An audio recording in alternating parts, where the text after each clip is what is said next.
In the middle of a hot summer on August 14, 1947, a new country appeared on the world map. This country was Pakistan. It was a day of immense joy and celebration for millions of people who had dreamed of this moment for a very long time. The air was filled with excitement as the green and white flag was raised for the first time, waving proudly under the bright sky.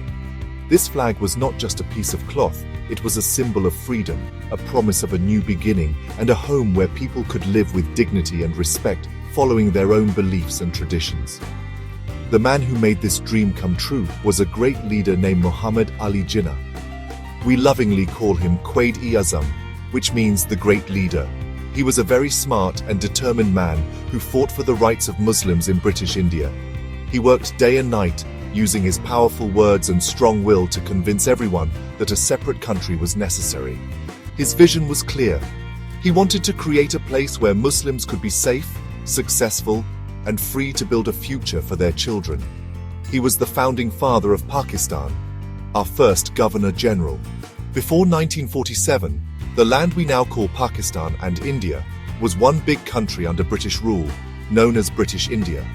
For almost 200 years, the British had ruled over the subcontinent. But after many years of struggle, the time for freedom was finally near. The British decided they would leave and give independence to the people. This was a moment everyone had been waiting for, a chance to finally govern themselves and make their own laws. The end of colonial rule was a historic event, but it also brought many important questions about the future. This new freedom came with a big change. The British decided to divide the land into two separate countries. One country would be India, where most of the people were Hindus. The other country would be Pakistan, created as a homeland for the large Muslim population. This decision, known as the partition, would change the lives of millions of people forever. It marked the end of one long chapter in history and the very beginning of another. It was the birth of our beloved Pakistan, a nation born from a powerful idea and a powerful leader's hard work. The idea for Pakistan came from a simple but powerful feeling. Many Muslims in British India were worried about their future. They were a minority, which means there were fewer of them compared to the Hindu majority. These Muslims were led by a political party called the All India Muslim League. They feared that in a united India after the British left, their voices would not be heard. They worried that their culture, their religion, and their way of life might not be protected. They wanted a place where they could feel secure and have an equal chance to succeed in life. This feeling grew stronger over the years, becoming a powerful movement. The Muslim League, with Quaid-e-Azam as its leader, presented this idea to the world.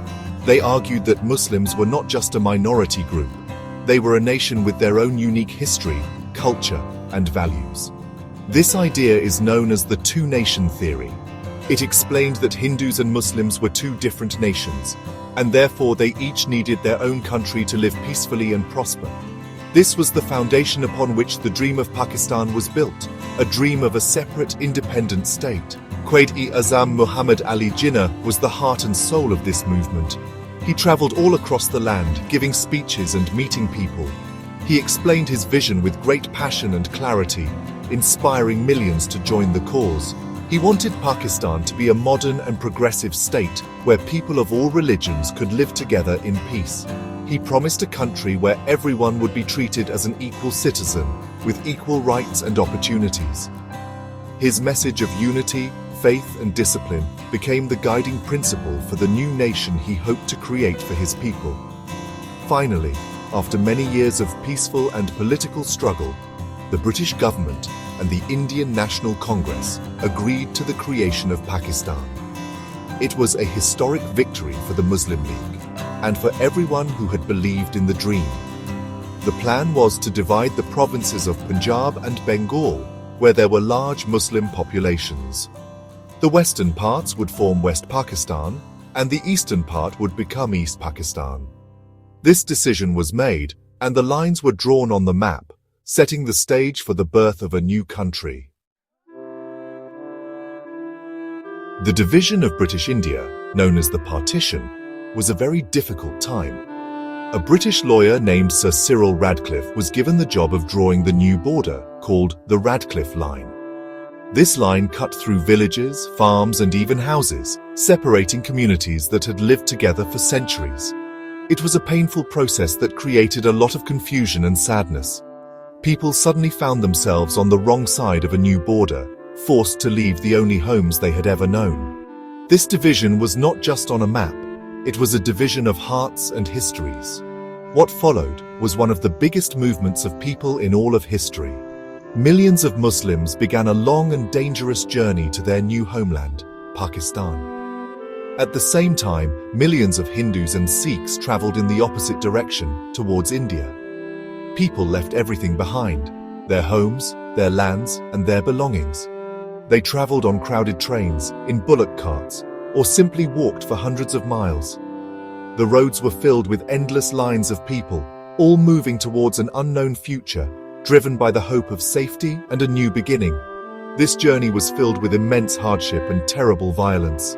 As people moved, riots broke out between different religious communities. There was a lot of anger and fear, and many innocent lives were lost in the chaos. The long caravans of migrants were often attacked, and people faced hunger, thirst, and exhaustion. It was a time of great tragedy and sacrifice. The joy of independence was mixed with the deep sorrow of losing loved ones and leaving behind ancestral homes. The birth of Pakistan was paid for with the tears and suffering of millions who endured these unimaginable difficulties. Despite all the pain, the spirit of the people was not broken. When the migrants finally arrived in the new land of Pakistan, they were filled with a mix of emotions.